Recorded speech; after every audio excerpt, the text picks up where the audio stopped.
ప్రారంభిస్తున్నాను.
విజయవంతంగా నిర్వహించిన సిఐఐ భాగస్వామ్య సదస్సు ఫలితాలపై ముఖ్యమంత్రి గారి ప్రకటన ఉంది.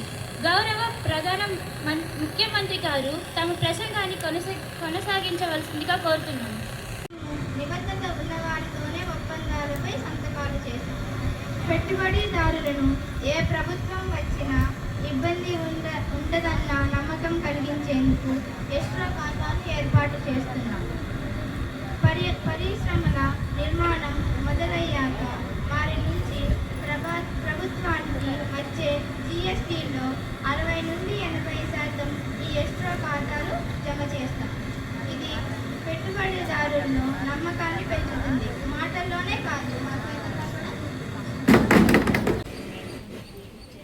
మా లక్ష్యం ఏపీని దేశానికి టెక్ రాజధానిగా తీర్చిదిద్దడం.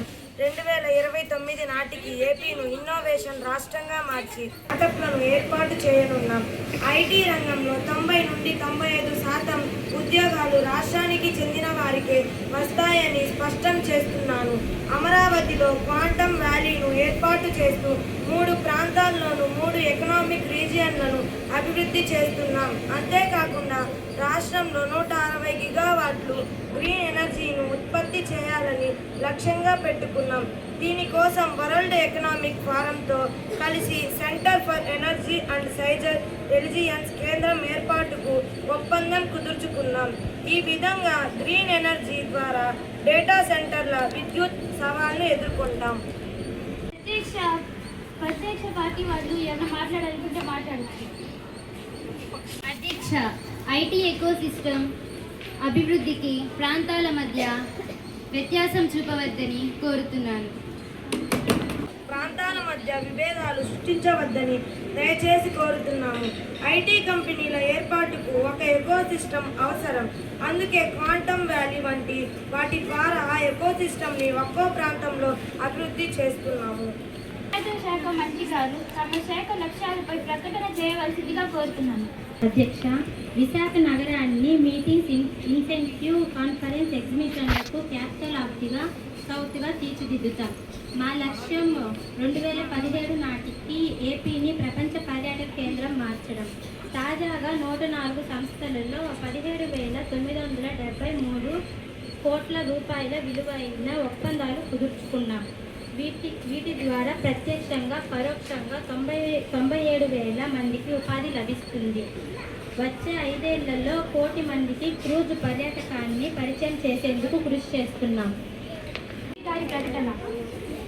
మన రైతులకు స్థిరమైన ఆదాయం అందించడమే మా ప్రధాన లక్ష్యం. ఎరువులు, పురుగుల మందుల వాడకాన్ని తగ్గించి నాణ్యమైన ఉత్పత్తులు అందించేందుకు ముఖ్యమంత్రి గారు ప్రకృతి వ్యవసాయాన్ని ప్రోత్సహిస్తున్నారు. ఏఐ ఆధారిత సేద్యంపై రైతులు దృష్టి సారిస్తున్నారు. అంతర్జాతీయ ప్రయాణాలకు అనుగుణంగా సాగు విధానాలు అందించేలా రైతులకు మద్దతు అందిస్తాము. ధన్యవాదాలు. ముఖ్యమంత్రి గారి నాయకత్వంలో రాష్ట్ర పారిశ్రామిక ఐటీ, గ్రీన్ ఎనర్జీ, పర్యాటక రంగాల్లో నూతన ఒరవడిని సృష్టిస్తున్న విశ్వాసం ఈ సభ ద్వారా వ్యక్తమైంది. మరో కీలక అంశం, ముఖ్యమంత్రి గారు సూచించిన విధంగా వచ్చే ఏడాది కూడా నవంబర్ 14, 15 తేదీల్లో విశాఖపట్నంలోని భాగస్వామ్య సదస్సు జరుగుతుంది. గౌరవ ముఖ్యమంత్రి గారు మంత్రుల ప్రకటన పట్ల సభ సంతృప్తి వ్యక్తం చేస్తుంది. కూటమి ప్రభుత్వం రాష్ట్ర ప్రజలకు ఇచ్చిన హామీలను నెరవేర్చే దిశగా వేస్తున్న ఈ దృఢమైన అడుగులపై గౌరవ ఉప ముఖ్యమంత్రి గారు తమ అభిప్రాయాలను పంచుకోవాల్సిందిగా కోరుతున్నాను. ధన్యవాదాలు అధ్యక్ష. ముఖ్యమంత్రి గారు వివరించిన ఈ అద్భుతమైన పెట్టుబడుల ఒప్పందాలు కేవలం అంకెలు మాత్రమే కాదు, ఈ ఆంధ్రప్రదేశ్ భవిష్యత్తుపై దేశీయ అంతర్జాతీయ పారిశ్రామికవేత్తలు ఉన్న నమ్మకానికి నిదర్శనం. యువత ఉపాధి, వంతెల నిర్మాణం, 13 లక్షల కోట్ల పైగా పెట్టుబడులు, 16 లక్షల మందికి పైగా ఉద్యోగ అవకాశాలు కల్పిస్తున్న ఈ ప్రణాళిక యువతకు ఉజ్వల భవిష్యత్తు దిశగా వేసిన తొలి అడుగు. మా కూటమి ప్రభుత్వం ఏర్పడిన 15 రోజుల నుంచే పారిశ్రామికవేత్తల్లో భరోసా కల్పించే చర్యలు చేపట్టింది. ఆ భరోసా ఈ విజయానికి సాకారం చేసింది.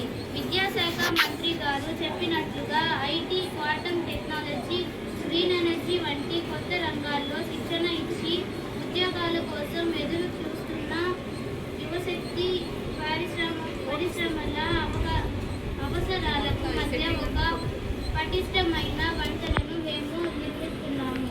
శాశ్వత పరిష్కారాలపై దృష్టి, తాత్కాలిక ప్రయోజనాల కోసం కాకుండా దీర్ఘకాలిక ప్రణాళికలు మరియు పాలసీల ద్వారా రాష్ట్రాన్ని 2047 నాటికి వికసిత్ భారత్ లక్ష్యాలను అనుగుణంగా తీర్చిదిద్దడం మా లక్ష్యం. ఒకరినొకరు అర్థం చేసుకొని నేర్చుకోవాలి, సంస్కృతిని గౌరవించాలి అనే స్ఫూర్తితోనే మేము గ్లోబల్ భాగస్వామ్యాలను ఆహ్వానిస్తున్నాము.